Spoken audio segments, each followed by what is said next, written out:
The vibration started so faint that most passengers missed it entirely. Just metal on metal. A fraction of a second, the kind of thing experienced travelers dismiss without thought. But for someone who'd spent 15 years listening to aircraft systems, that sound was wrong, dangerous, and getting worse. Seat 23A, window side. A woman in her early 30s sat with her eyes half closed, dark brown hair pulled back in a loose tie, green eyes that seemed to look through things rather than at them. A thin scar ran from her eyebrow down across her cheek to her jaw. She wore a gray hoodie, faded jeans, worn sneakers. Ordinary, forgettable. One more tired traveler in a cabin full of them, but her hands, folded in her lap, were perfectly still even as the plane shuddered. Her breathing stayed even. Her pulse never quickened. The first sign came at 42,000 feet. The left engine coughed, barely audible. Most ears registered it as nothing, just another sound in the constant hum of flight. But she heard the rhythm break, one beat too slow. Her eyes opened. The cabin lights flickered. Once, twice. Then darkness. Around her, the murmur of 300 passengers turned to silence. That particular silence that comes right before panic sets in. Someone in row 12 started crying. A baby. Then voices. Worried. Urgent. The PA system crackled. Folks, we're experiencing some turbulence. Please remain seated with your seatbelts fastened. The captain's voice carried an edge. Fear. Barely contained. She recognized it immediately. 12 years of combat missions taught you to hear what people weren't saying. Her green eyes lifted to the ceiling panel. The seatbelt sign glowed red. She tightened hers without sound, without rush. Already the air had changed. The engine song was off. To anyone else, it sounded normal. But she heard the failure coming. 3 seconds of dead air, then 5. At 7 seconds, the right engine stuttered. People around her whispered about lightning, about storms, about delays. The man in 24A cursed quietly and grabbed his phone. 2 college students behind her gripped each other's hands. A flight attendant walked the aisle with a practiced smile that never reached her eyes. The woman in 23A ignored them all. She closed her eyes again, counted, listened to metal and wind, measured the subtle wrongness in every vibration. At row 19, the plane jolted hard. Oxygen masks dropped with a sharp crack, dangling like serpents above the passengers. Gasps rippled through the cabin. A scream cut the air. People fumbled for the masks, pulling them down, hands shaking. The woman in 23A didn't reach for hers. In the dim emergency lighting, she unbuckled her seatbelt and stood. Smooth, deliberate, as if standing on solid ground instead of a failing aircraft at 7 miles up. Several passengers turned. The flight attendant, young and visibly frightened, stepped toward her. "Ma'am, please sit down. You need to—" The woman didn't answer. She walked up the aisle like she owned it, shoulders square, steps measured, no panic in her stride. Every pair of eyes that met hers dropped away. Even those who didn't know what was wrong could feel it. She carried gravity, the kind that makes people instinctively obey. At row 9, a man knelt in the aisle, praying under his breath. At row 6, a child cried into her mother's chest. At row 3, a businessman clutched his briefcase like it would save him. She reached the cockpit door, sealed, reinforced. No one breaches a cockpit at 42,000 feet without reason. But she crouched, reached into her jeans pocket, and produced a thin black card. No larger than a credit card. A single insignia glimmered on its surface, impossible to read in the low light. She held it to the panel beside the door. 1 second. 2. A faint beep. Silence. Then a click. Someone gasped behind her. The door slid open 2 inches. Stopped. The captain's voice growled from inside. "Who the hell?" She pushed the door wider, stepped through without looking back. The last thing the passenger saw was the edge of her gray hoodie vanishing into shadow beyond the door. Then it slammed shut.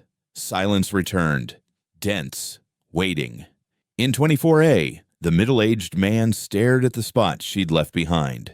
He didn't know who she was, but he couldn't shake the thought that whoever she was the only person on board who knew what she was doing. Above the roar of wind and failing systems, the engines coughed again.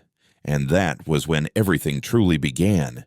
Inside the cockpit, the world was darker still. She stepped through and felt the heavy thunk of the door locking behind her. The air smelled faintly of ozone and sweat. The panel lights, usually bright with reassuring constellations of green and amber, flickered weakly. Clusters of dead screens, error messages glowing red. The captain hunched forward, hands tight on the yoke, forehead glistening, late 40s, thinning brown hair, lines etched deep around his eyes, frustration radiating from every muscle. The co-pilot, younger, no more than 30, looked worse, white-knuckled, jaw tight, eyes darting between failing instruments like a trapped animal. Both froze when they saw her. For a beat, no one spoke.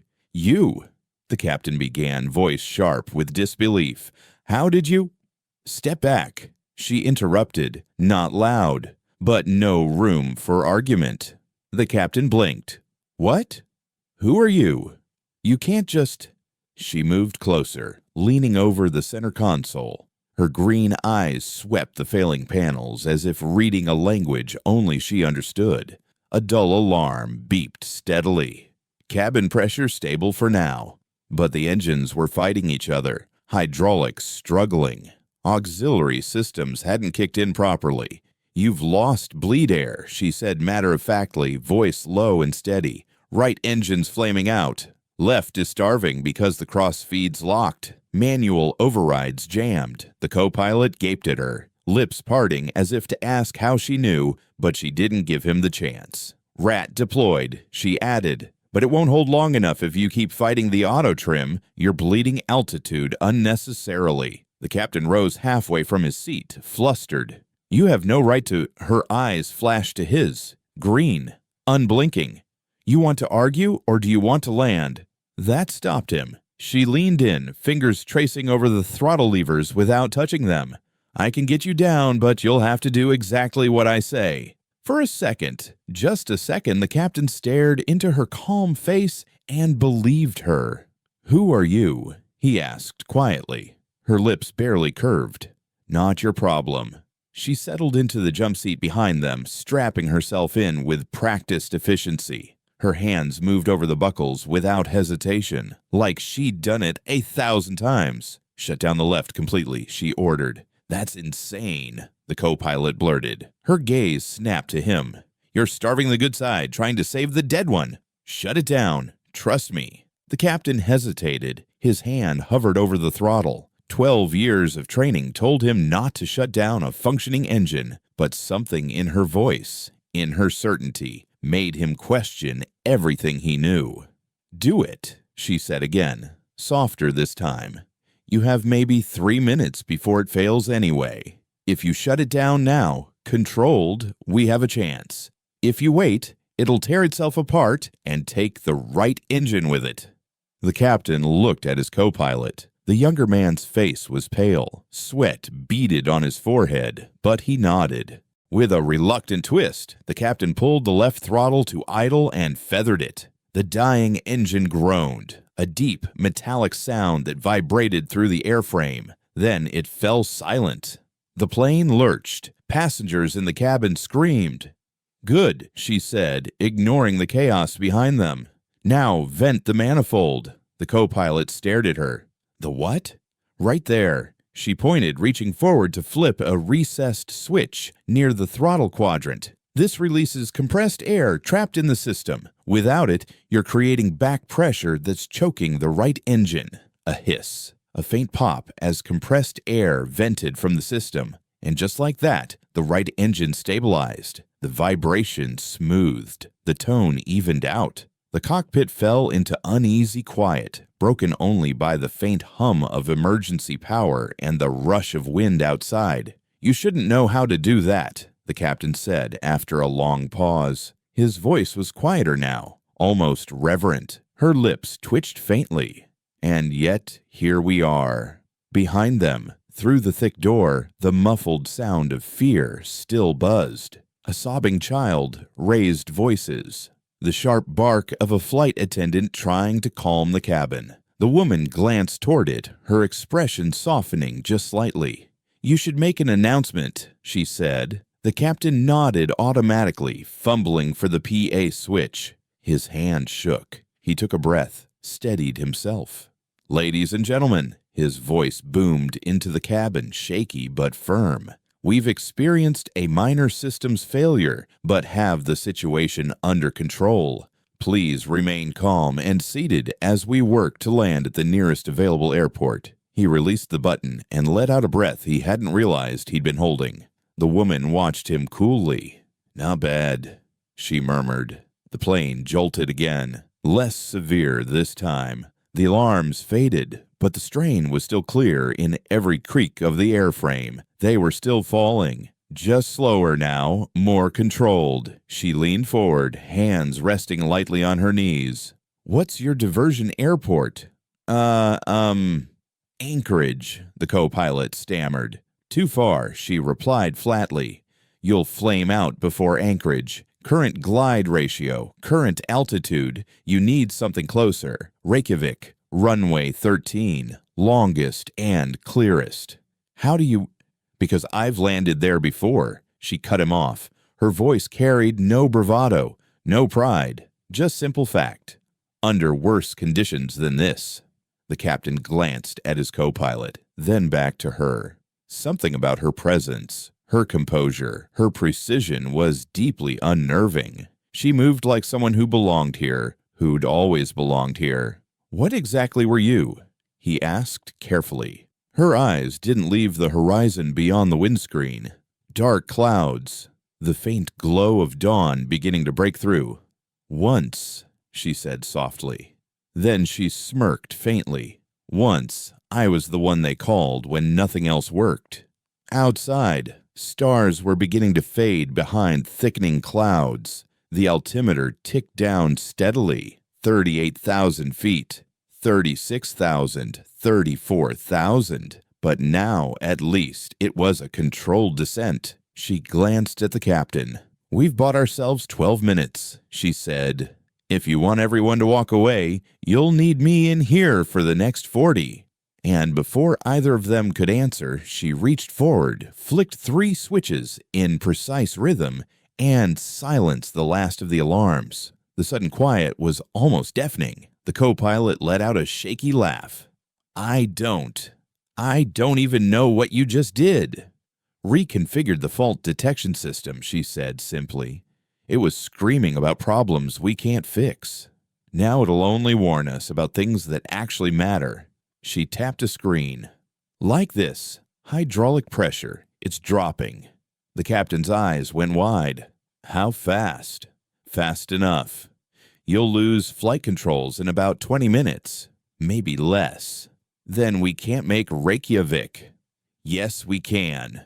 Her voice was iron. "But we need to start descending now. And we need to do it my way." The woman leaned between the 2 pilots, her eyes scanning the instruments with practiced efficiency. Current altitude 34,000 feet. Distance to Reykjavik 190 kilometers. We're gliding. No engines means no hydraulics soon, which means no flight controls. She paused. "So we use what we have while we still have it." The captain swallowed. "What do you need us to do?" "First, declare emergency. Get Reykjavik to clear everything. We're coming in whether they're ready or not." The co-pilot grabbed the radio. "Reykjavik Control, this is Atlantic 447. Mayday, mayday, mayday. Dual engine failure. Hydraulic failure imminent. Request immediate emergency landing clearance. Static." Then a calm Icelandic voice. "Atlantic 447, Reykjavik Control, Mayday received. Runway 13 is being cleared. Emergency services standing by. What is your current position and altitude?" The woman read off coordinates from the GPS. The co-pilot relayed them. "Atlantic 447, you are cleared for immediate approach, runway 13. Current weather, Winds northwest 15 knots, visibility 8 kilometers, light snow. Altimeter 2987. Copied, the co-pilot said. The woman nodded. Good. Now listen. We're going to configure for maximum glide. Gear stays up until the last possible moment. Flaps at 10 degrees only. Any more and we'll bleed speed too fast. But without flaps, we can't slow down enough to land safely, the captain protested. We'll be going fast. Very fast. But the runway is long enough. Trust me. There was that phrase again. Trust me. From a woman they didn't know. Who shouldn't be here? Who knew things she had no right to know? But the captain nodded. The plane fell through the sky in eerie silence. No engine roar. Just wind. Just the creak of aluminum under stress. 28,000 feet. The woman checked the hydraulic gauge. Pressure at 40%. Losing faster than I thought. We need to start the turn now. Turn? The co-pilot asked. We're east of Reykjavik. Need to come around to final approach from the south. That means a wide descending turn. Do it now, while we still have control. The captain pulled the yoke gently left. The plane banked, slowly, sluggishly, like a wounded bird. 24,000 feet. Hydraulics at 25%, the woman said. Her voice stayed calm, but there was tension in her shoulders now. Captain, once we lose hydraulics completely, we lose everything. Rudder, ailerons, elevator. We'll be flying a glider with no way to steer it. Then how? Differential thrust. But we don't have thrust, so we get creative. She pointed to the auxiliary power unit controls. When hydraulics die, we use the APU, small bursts of power to the control surfaces through emergency backup. It's not much, but it's something. The co-pilot looked at her. That's not in any manual I've ever read. That's because most manuals assume you'll never lose everything at once. Her green eyes met his. But I've lost everything before. And I'm still here. 20,000 feet. The turn continued. Reykjavik appeared on the horizon. Tiny lights in the pre-dawn darkness. 16,000 feet. Hydraulics at 10%. The woman said. Almost gone. Captain, level us out. Final approach course. The yoke barely responded. The captain had to pull harder. Sweat dripped down his face. Come on, he muttered. Come on. The plane leveled. Barely. 12,000 feet. Hydraulics at 3%. We're done. The woman's hand moved to the APU controls. Switching to emergency backup. This is going to feel strange. The moment hydraulics died completely, the yoke went slack in the captain's hands. Dead. Useless. The plane started to drift right. The woman hit the APU. A whine, a jolt. The nose corrected. Slightly. Manual flight from here, she said. Captain, you call out altitude and speed. Co-pilot, you watch for the runway. I'll fly. You'll fly? The captain said. I've done this before. You haven't. Switch. For a moment, he hesitated. Then he unbuckled. She slid into his seat. Her hands found the controls like they'd been waiting for them. 8,000 feet. Reykjavik was ahead, runway lights glowing in the snow. 6,000 feet. Gear down, she said. The co-pilot pulled the lever. 3 green lights. Gear locked. The plane's nose pitched down harder. The extra drag. Speed 170 knots, the captain called from the jump seat. Still too fast. I know. We'll bleed it on final. 4,000 feet. The runway grew larger, red and white lights marking the edges. 2,000 feet. Flaps 10, she ordered. The co-pilot complied. The plane shook. Nose pitched up slightly. Speed 150, still fast. I know. Her jaw was tight. 1,000 feet. The runway rushed up, snow on either side. Emergency vehicles lined up, lights flashing. 500 feet. We're coming in hot, the captain said. Too hot. I know. Her voice was steady. But we're coming in. 200 feet. The ground was right there. Details visible now. Markings, tire tracks, 100 feet. Speed 135. 50 feet. She pulled back on the yoke. Gentle. The nose lifted just enough. 20 feet. 10 feet. Contact. The wheels hit the runway. Hard. The plane bounced once, twice, then stuck. No engines meant no thrust reversers, just brakes. And prayer. The tires screamed, rubber burned. The plane hurtled down the runway at terrifying speed. She stood on the brakes. Maximum pressure, 1 kilometer, 2 kilometers. Slowly, impossibly, the plane began to slow. 3 kilometers. The end of the runway approached. They weren't going to stop in time. But then, finally, with less than 200 meters remaining, the plane shuddered to a halt. Complete silence. The woman let out a breath, leaned back, closed her eyes. "Ladies and gentlemen," the captain's voice shook as he grabbed the PA. "Welcome to Reykjavik." In the cabin, someone started clapping, then another, then everyone. Tears, laughter, relief. The woman unbuckled, stood, headed for the door. "Wait," the captain called. "Your name. At least, tell me your name." She paused, hand on the doorframe, looked back. Captain Sarah Mitchell, Air Force, retired. She smiled faintly. "ICARUS project. We don't exist in any manual you've ever read." And then she walked out. The cabin was chaos. Passengers crying, hugging, some laughing hysterically. Sarah walked through them. Nobody noticed her. They were too busy celebrating survival. She reached 23A, grabbed her bag, walked to the exit. Outside, snow fell softly. Emergency crews surrounded the plane, but two figures stood apart from the others, men in dark suits. Sarah approached them. "Captain Mitchell," one said, "that was not authorized." "Neither was dying," she replied. The other man smiled slightly.